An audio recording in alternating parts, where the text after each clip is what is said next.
लग्नाचे दागिने म्हणजे श्रीमंत पेशवाई दागिने. नाशिकचे सुप्रसिद्ध सराफ मयूर अलंकार सराफ.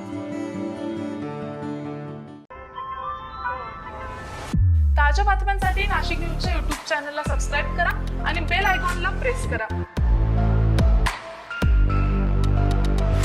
गटारी अमावस्येच्या पार्श्वभूमीवर नाशिकमध्ये राज्य उत्पादन शुल्क विभागानं मोठी कारवाई केली आहे. मुंबई नाका परिसरातील नंदिनी नदीच्या पुलाजवळ सापळा रचून गोवा निर्मित आणि मध्य प्रदेशात विक्रीसाठी असलेले विदेशी मद्य जप्त करण्यात आले. KA 22 C3692 क्रमांकाच्या 12 चाकी ट्रकची तपासणी केली असता 1588 बॉक्स म्हणजे 13,730 लिटरहून अधिक मद्य आढळून आलाय.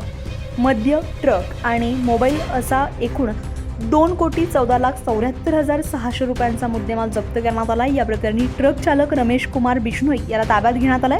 वाहन मालकासह इतर संशयित फरार आहेत. राज्य उत्पादन शुल्क विभागाच्या वरिष्ठ अधिकाऱ्यांच्या मार्गदर्शनाखाली ही कारवाई करण्यात आली असून पुढील तपास निरीक्षक RJ पाटील करताय. गटारी अमावस्येआधी नाशिकमध्ये झालेल्या या मोठ्या कारवाईमुळे अवैध मद्य वाहतुकीवर उत्पादन शुल्क विभागानं मोठा प्रहार केलाय. संजय परमार, नाशिक न्यूज, नाशिक. ताज्या बातम्यांसाठी नाशिक न्यूजच्या YouTube चॅनलला सबस्क्राईब करा आणि बेल आयकॉनला प्रेस करा.